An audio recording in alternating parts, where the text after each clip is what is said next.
Good morning. आज हम देखेंगे 13 मार्च का करेंट अफेयर अपना नेशनल का ना। देखिए हम लोग जैसा चालू किए थे इस प्रोग्राम को, धीरे धीरे हमारे पास कितने सारे करंट अफेयर जो हैं वो इकट्ठा हो गए ना।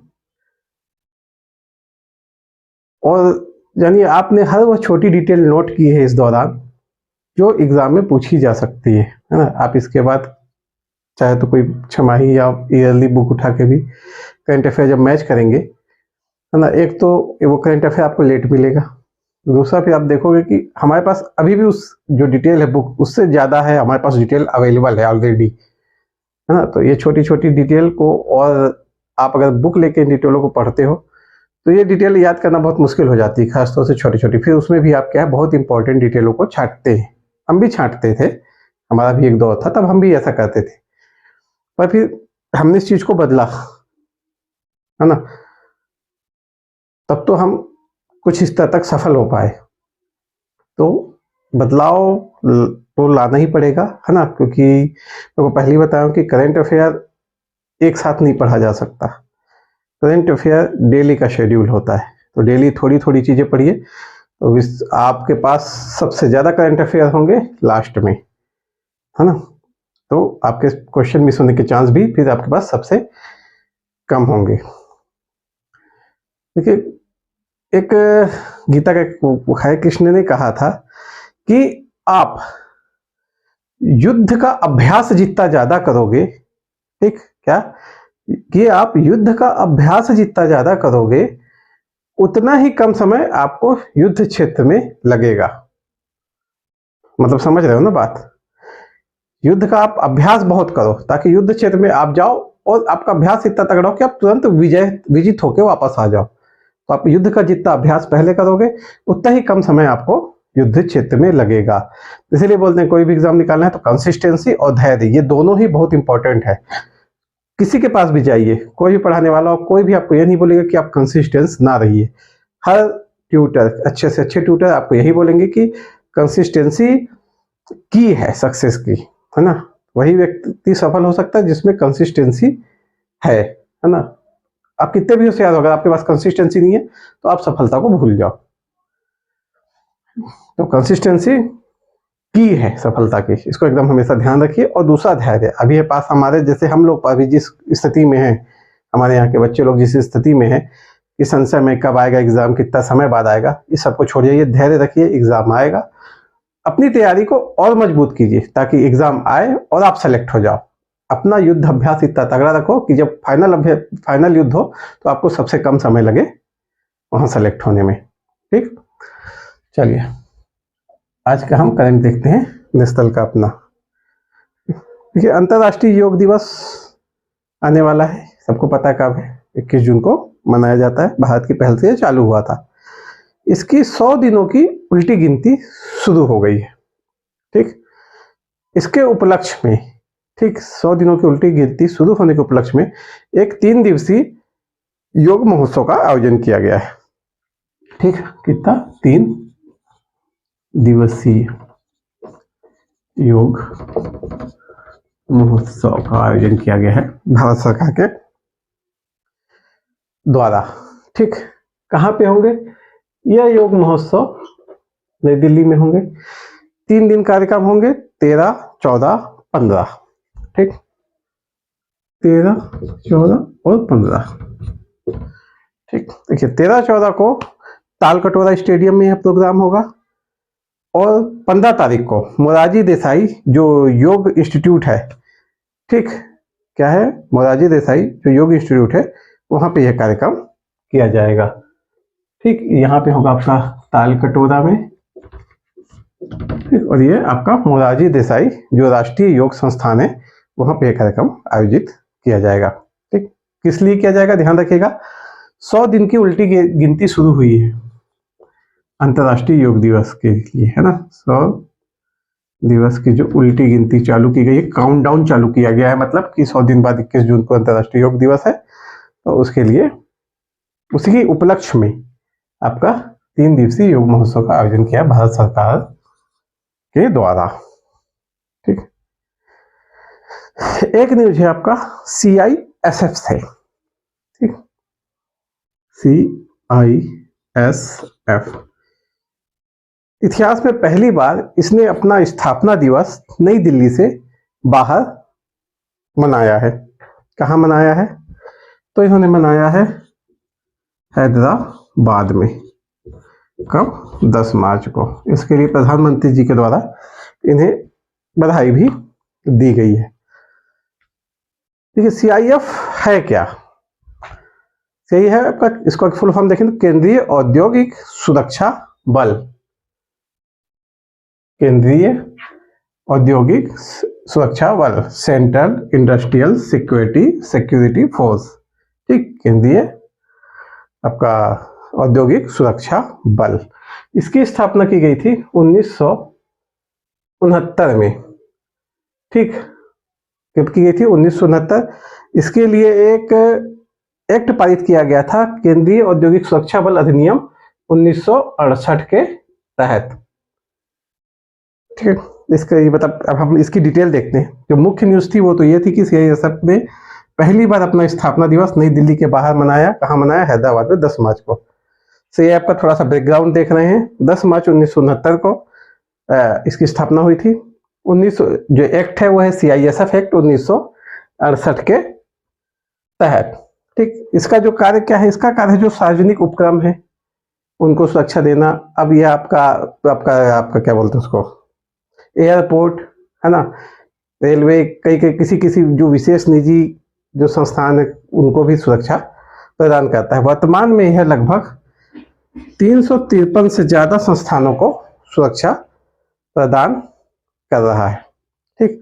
353 से ज्यादा प्रतिष्ठान है जहां CISF सुरक्षा प्रदान कर रहा है। जैसे आपका बार्क हो गया है ना, आपके इसरो हो गए, तो ऐसे भी संस्थान, वो आणविक संस्थान हो गए, इसरो हो गए, रेलवे हो गया, एयरपोर्ट हो गया, आपके जो आपका BSP हो गया है ना, ऐसी जितनी भी संस्थानें हैं जो सार्वजनिक उपक्रम संबंधित है उनको यह सुरक्षा प्रदान करता है। और इसमें अभी 1,70,000 से ज्यादा अभी इसकी जो टोटल संख्या हो गई है 1,70,000 को क्रॉस कर चुकी है, ठीक। अच्छा हाँ, और इसमें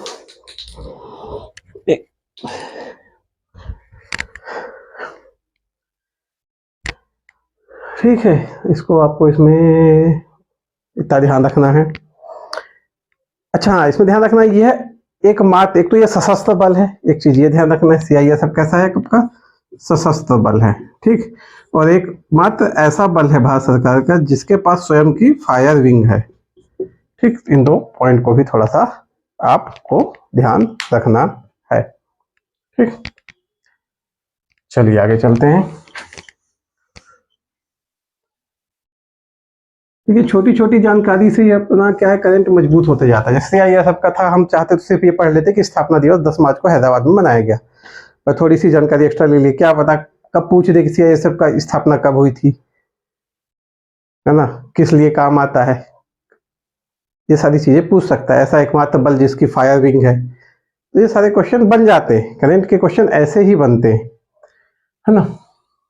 चलिए अगला देखते हैं। अगला है SCO से संबंधित। आपको पता है भारत अभी SCO की मेजबानी कर रहा है, SCO का अध्यक्ष है ना। तो SCO में एक आपका है साझा बौद्ध विरासत कार्यक्रम का भारत करेगा आयोजन। साझा बौद्ध विरासत, ये कार्यक्रम भारत क्यों करेगा? क्योंकि भारत SCO का है, और भारत और बौद्ध धर्म कहाँ से शुरू हुआ है? भारत से शुरू हुआ है, और उसका शुरू होने के बाद चीन, म्यांमार, ऐसा पूरा फैला है। तो अपने जो सभ्यतागत जुड़ाव है, जो हमारे SCO के अन्य देशों के साथ जो हमारा सभ्यतागत जुड़ाव है, उसको प्रदर्शित करने के लिए भारत यह एक अंतरराष्ट्रीय सम्मेलन लॉन्च करा है 14-15 मार्च को, ठीक।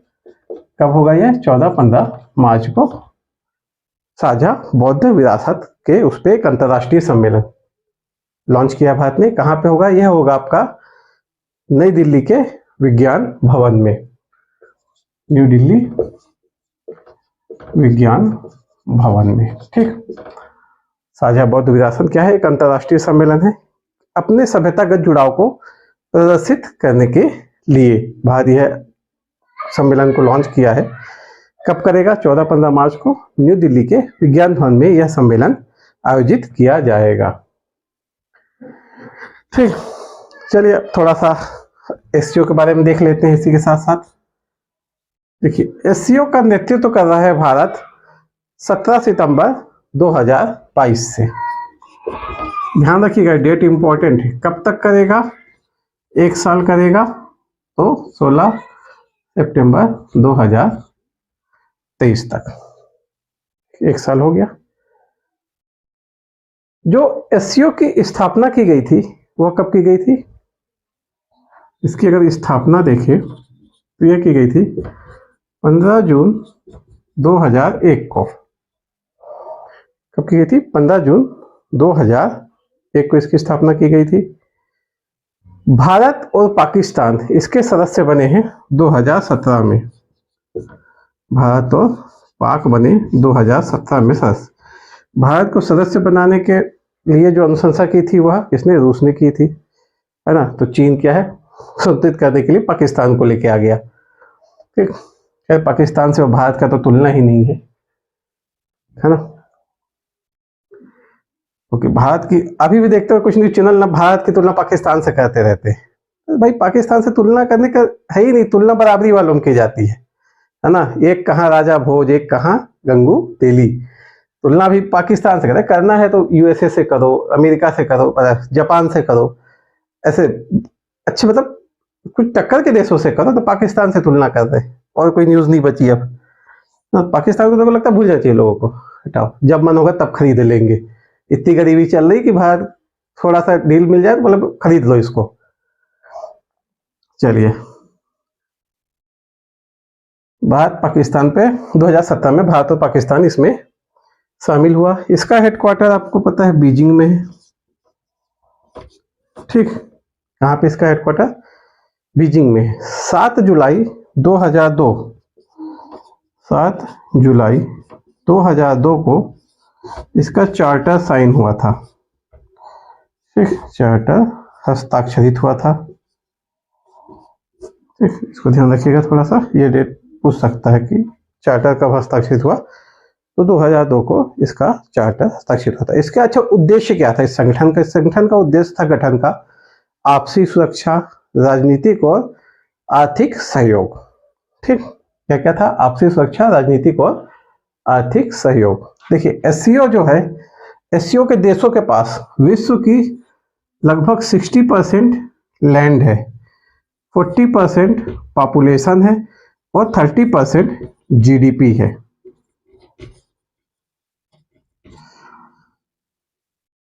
देखिए, ये टॉपिक हमारा अंतरराष्ट्रीय संगठन से भी संबंधित है, आपका सीजीपीएससी मेंस के, है ना।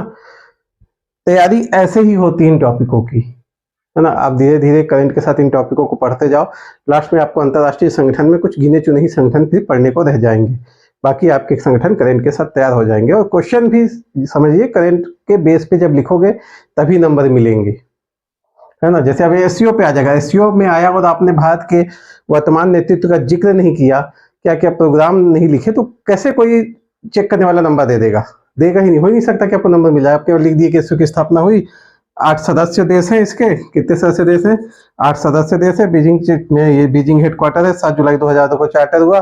60% लैंड के इसके जो सदस्य देश है 60% लैंड पे अधिकार रखते हैं, 40% पॉपुलेशन है विश्व की यहाँ पे, और वैश्विक जीडीपी का 30% में हिस्सेदारी है। आपको नंबर मिल जाएगा। अगर ऐसा सोचते तो गलत है। जब तक इसमें अब भारत के इस नेतृत्व का जिक्र नहीं आएगा, यहाँ के आप 2-4 प्रोग्राम नहीं डालोगे, तब तक आपको एससीओ से नंबर नहीं मिलने वाला। और आजकल क्वेश्चन देखिए, क्वेश्चन पूछने का तरीका ही बदल रहा। मुझे नहीं लगता कि बेसिक क्वेश्चन पूछेगा तो एससीओ भारत का एससीओ पे प्रभाव पूछ सकता है, भारत एससीओ के संबंध के बारे में आपके विचार पूछ सकता है। जब भी ऐसा कोई भी क्वेश्चन पूछेगा तो आपको तो वर्तमान की डिटेल देनी ही देनी है। और ये डिटेल आपको कैसे मिलेगी? जब आप करंट में अपडेट रहोगे। आप सोचोगे कि मेंस के पेपर के समय मैं एससीओ की चीजों को ढूंढ के पढ़ लूंगा, तो फिर आप भूल जाओ, पढ़ ही नहीं सकते, मिलेगा ही नहीं। आपको 4 न्यूज मिलेगी, 2 मिस हो जाएगी। हमारे पास इतनी डिटेल में न्यूज इसलिए मिल रही है क्योंकि हम लोग डेली न्यूज पढ़ रहे हैं, ठीक है ना। तो भविष्य की तैयारी प्लानिंग से कीजिए। ठीक सर, तो चार्टर हस्ताक्षरित हो गया इसका। 8 सदस्य देश हैं इसके वर्तमान में, है ना।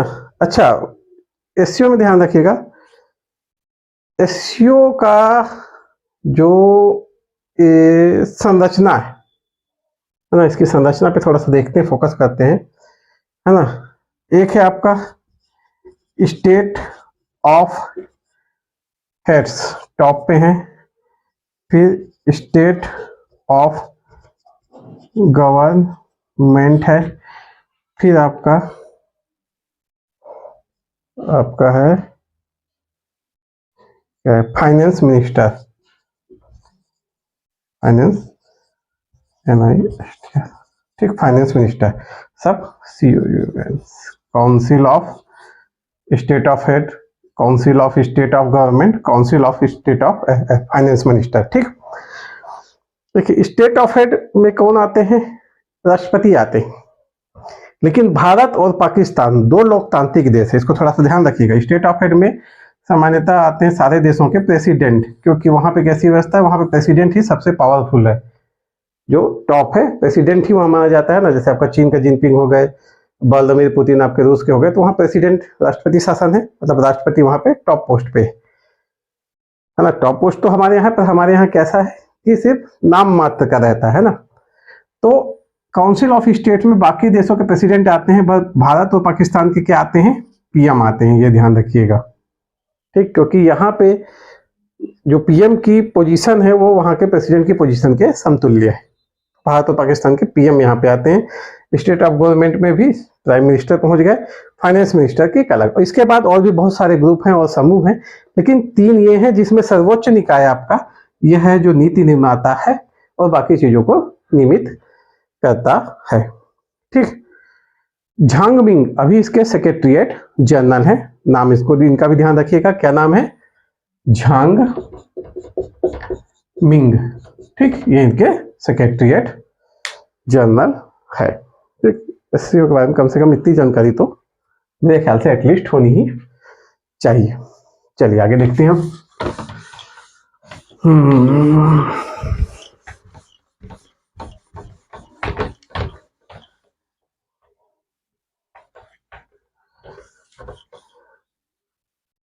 भारत के एससीओ के लिए महत्व भी पूछ सकता है ना। इस सबको जब हम मेंस का खैर जब पढ़ेंगे सिलेबस, है ना, अंतर्राष्ट्रीय संगठन, तो उसमें फिर इसको हम डिटेल में और देखेंगे, थ्योरी वाइज कैसे लिखना है। पर ये समझ लीजिए कि जो आप ये कर रहे हो, यही नंबर तो यही बढ़ाएगा। थ्योरी तो सब कोई बेसिक लिखेंगे ही लिखेंगे उसमें, और आपके में दूसरे में कोई अंतर नहीं रह जाता है ना। कहीं से भी आप पढ़ रहे हो कोई फर्क नहीं पड़ता, फर्क लाएगा ये जो करेंट है आपका। ठीक, चलिए, एक आपका समुद्री अभ्यास है, युद्धाभ्यास, एमपीएक्स, है ना, भारत और जापान के बीच में हुआ। कब हुआ, 11 मार्च को हुआ। ठीक, भारत का जो युद्धपोत है वह सयाद्री, इसमें भाग लिया था, और जापान का अजीजुकी श्रेणी का सुजुत्सुकी। ठीक, जापान का क्या नाम है, सुजुत्सुकी, सुजुत्सुकी ने भाग लिया था।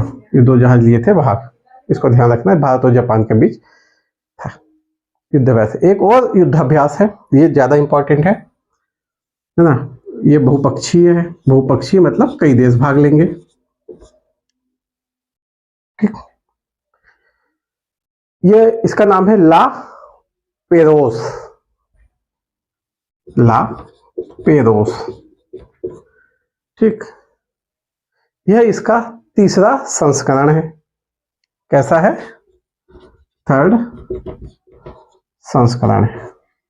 वो पक्षी है ला पेरोस, 3rd संस्करण है इसका। कहां से होगा, 13-14 मार्च को यह हिंद महासागर में होगा,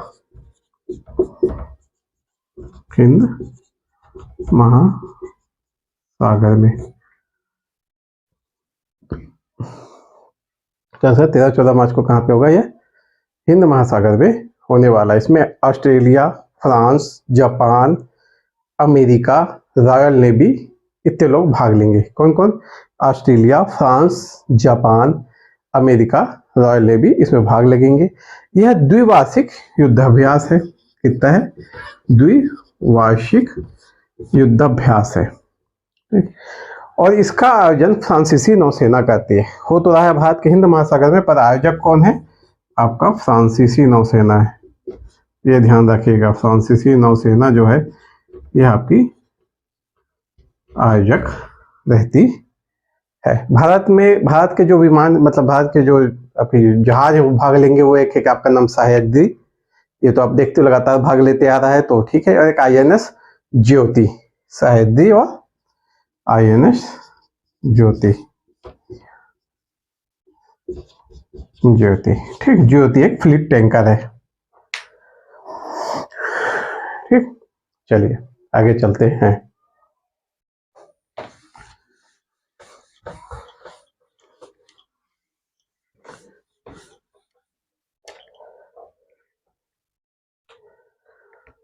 हाँ देखिए, एक आयकर विभाग की एक योजना है, इसको देखते हैं। आयकर विभाग की है,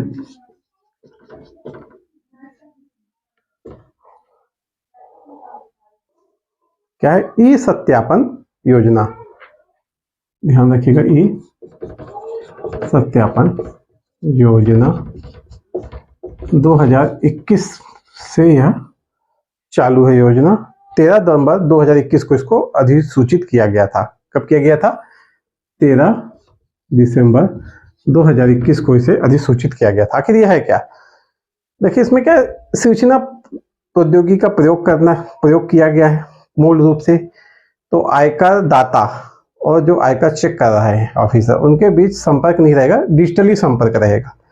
इसमें क्या है, जैसे किसी ने अपना रिटर्न नहीं भरा है या गलत रिटर्न भरा है, तो आयकर विभाग द्वारा उसे एक वार्षिक सूचना विवरण दिया जाएगा, ठीक, जिसमें उसकी बताया जाएगा। फिर वह व्यक्ति अपने तरफ से उसको क्लेरिफाई कर सकता है या फिर जो भी समस्या उसका समाधान डिजिटली किया जा सकता है, ठीक। यही है इस सत्यापन योजना। समझ मतलब अब कोई फिजिकल दोनों के बीच संबंध नहीं रहेगा।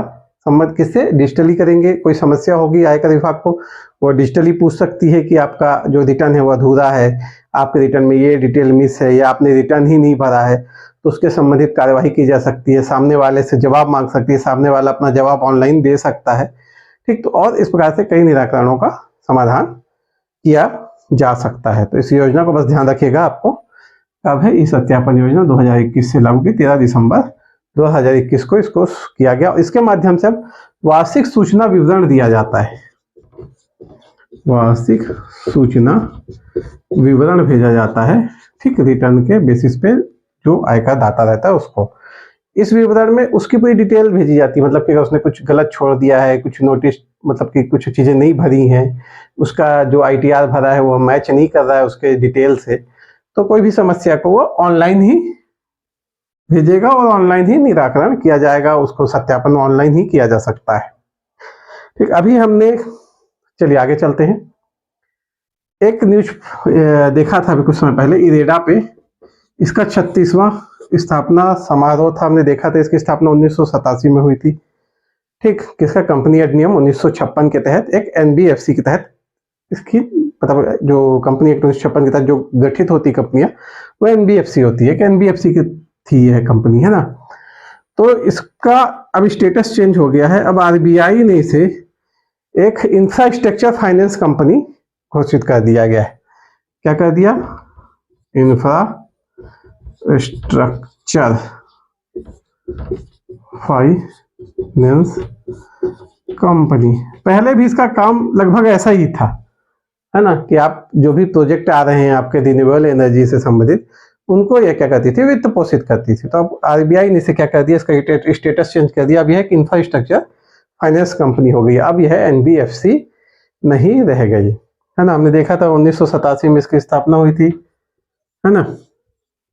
इसने अभी 36वां अपना स्थापना दिवस मनाया। 36 किलोमीटर का साइक्लोथॉन आयोजित किया गया था, है ना। हम लोग उस दिन पढ़ रहे थे इसके बारे में, ठीक। चलिए इसको ध्यान रखना, ये इंपॉर्टेंट है, इसको ध्यान रखिएगा। RBI ने इसका स्टेटस चेंज कर दिया। फिर क्या बन गई है? इंफ्रास्ट्रक्चर फाइनेंस कंपनी बन गई है।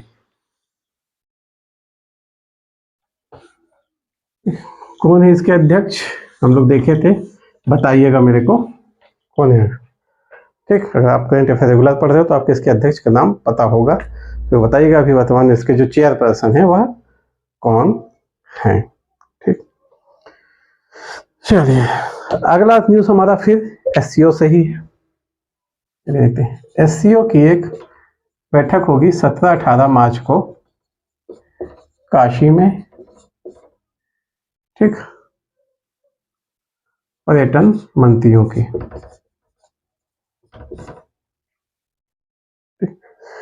एससीओ के पर्यटन मंत्रियों की बैठक होगी 17-18 मार्च काशी में। काशी क्या है हमको पता है, एससीओ की न्यूज में आया था जब इसको घोषित किया गया था। एससीओ की क्या है, पहली सांस्कृतिक राजधानी घोषित किया गया था इसको, काशी को। ठीक, रोटेटिंग पहल के तहत हर साल एक सांस्कृतिक राजधानी घोषित की जाएगी, और जब ये पहल शुरू हुई तो उस पहल में पहला नाम भारत सरकार के, मतलब भारत के काशी का रहा। तो भारत की काशी एससीओ की पहली सांस्कृतिक राजधानी घोषित हो गई। अगले साल जैसे एक साल के लिए रहेगी, अगले साल फिर रोटेटिंग उसमें फिर दूसरे देश में किसी और सांस्कृतिक राजधानी को घोषित किया जाएगा। ठीक, ये ध्यान रखिएगा, सांस्कृतिक राजधानी किस बेसिस पे होगा, रोटेटिंग बेस पे होगा। ये ऐसा नहीं कि भारत की एक घोषित होगी तो अब दूसरी नहीं होगी, रोटेटिंग बेस पे यह चलते रहेगा। ठीक, इसमें क्या देखिए, एक 17 मार्च को एक संयुक्त पर्यटन ये बैठक होगी। इस बैठक की जो खास बात है, 17 मार्च को एक संयुक्त पर्यटन कार्य योजना को स्वीकार किया जाएगा। ठीक, स्वीकृत किया जाएगा। संयुक्त पर्यटन कार्य योजना को 17 मार्च को स्वीकृत किया जाएगा, अपनाया जाएगा। किसके द्वारा, एससीओ के देशों के द्वारा। यह इंपॉर्टेंट है बहुत, इसको ध्यान रखिएगा। संयुक्त पर्यटन कार्य योजना कब अपनाया गया, 17 मार्च को अपनाया जाएगा काशी में, जो पर्यटन मंत्रियों की बैठक होगी। तो इस चीज को ध्यान रखिएगा, ये चीज पूछ सकता है, काफी इंपॉर्टेंट है। अब ये कार्य योजना में क्या है, सीधी सी बात है, जो आपके एससीओ ग्रुप के समूह है वहां पे पर्यटन संस्कृति को कैसे बढ़ाया जाए, आपसी सहयोग को कैसे बढ़ाया जाए, पर्यटकों के लिए उचित सुविधाओं का कैसे विकास किया जाए, इंफ्रास्ट्रक्चर डेवलपमेंट कैसे किया जाए, ये सारी चीजों पर अब काम किया जाएगा, है ना। अच्छा, जब से एससीओ को आपको पता है 1 साल से हमारे यहाँ, अभी हमने थोड़ी देर पहले ही देखा एससीओ के बारे में, 1 साल से हमारे मतलब भारत सरकार को इसकी मेजबानी मिली है। इसमें पर्यटन मंत्रालय ने विभिन्न गतिविधियों की योजना बनाई है अलग अलग बैठकों में। ठीक, तो इसकी कुछ गतिविधियां देखनी है पर्यटन मंत्रालय के तहत। एससीओ के जो कार्यक्रम हो रहे हैं उसमें 3-4 गतिविधियां हैं, उसको देखते हैं। पहला डेट देखते हैं, 9 से 11 फरवरी 2023। कुल 3 कार्य योजना है जो इसके द्वारा बनाई गई है। एक है 9 से 11, फिर 13 से 18 मार्च, जिसके अभी अभी हम डिटेल पढ़ रहे हैं, है ना। 13 से 18 मार्च, हम 17-18 मार्च को पर्यटन मंत्रियों की बैठक है, और इधर अभी 13 से 17 के बीच ना पर्यटन कार्य समूह की भी बैठक होगी। ठीक, और एक है आपका 13 से 19 अप्रैल मुंबई में। इन 3 चीजों को, डेट को याद रखिएगा। देखिए, 9 से 11 फरवरी 2023 को south Asia travel and tourism exchange में पर्यटन बाजार का आयोजन किया गया। क्या किया गया, पर्यटन बाजार का। ठीक, क्या कार्यक्रम था, कार्यक्रम था south Asia travel and tourism exchange. South Asia travel and tourism exchange में पर्यटन बाजार का आयोजन किया गया पर्यटन मंत्रालय के द्वारा। भारत सरकार के मंत्रालय ने योजना बनाई है कि जब विभिन्न कार्यक्रम होंगे तो कुछ कुछ आयोजन करेंगे। तो क्या आयोजन किया, पर्यटन बाजार का आयोजन किया गया south Asia travel and tourism exchange कार्यक्रम के दौरान। 13 से 18 मार्च काशी में आपको पता है प्रोग्राम होना है। 17 मार्च को हम पर्यटन कार्य योजना को अपनाएंगे, है ना। और यहाँ पे काशी में क्या कर रहे हैं, पर्यटन कार्य योजना अपनाएंगे, और पर्यटन कार्य समूह और पर्यटन मंत्रियों की क्या है, बैठक है। ठीक, पर्यटन कार्य समूह और पर्यटन मंत्रियों की बैठक है आपका 13 से 18 मार्च।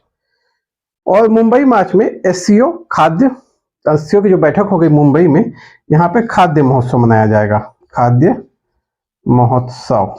ठीक, यहाँ पे पर्यटन समूह और पर्यटन मंत्रियों की बैठक, है ना। ये 3 कार्यक्रम आपको ध्यान रखना है, इंपॉर्टेंट है और कहीं ना कहीं पक्का पूछे जाएंगे इस बार इन तीनों में से एक। ठीक, तो ध्यान रखिए 9 से 11 फरवरी पर्यटन बाजार का आयोजन किया गया है। 13 से 18 मार्च पर्यटन कार्य समूह और पर्यटन मंत्रियों की बैठक का आयोजन है। 13 से 19 मार्च अप्रैल में एससीओ जो सम्मेलन होगा उसमें खाद्य महोत्सव का आयोजन भारतीय पर्यटन मंत्रालय द्वारा किया जाएगा। एससीओ के बारे में तो हम अभी जाने हैं, तो फिर से उसे दोहराने का फिलहाल तो कोई अर्थ नहीं है ना। चलिए, आज का हमारा नेशनल करंट अफेयर यहाँ समाप्त होता है ना। आपसे अनुरोध है हमारी पहल को प्रोत्साहित करने के लिए अधिक से अधिक हमारे चैनल को आप शेयर कीजिए ताकि और लोगों तक इस चैनल की जानकारी पहुंच सके। Thank you.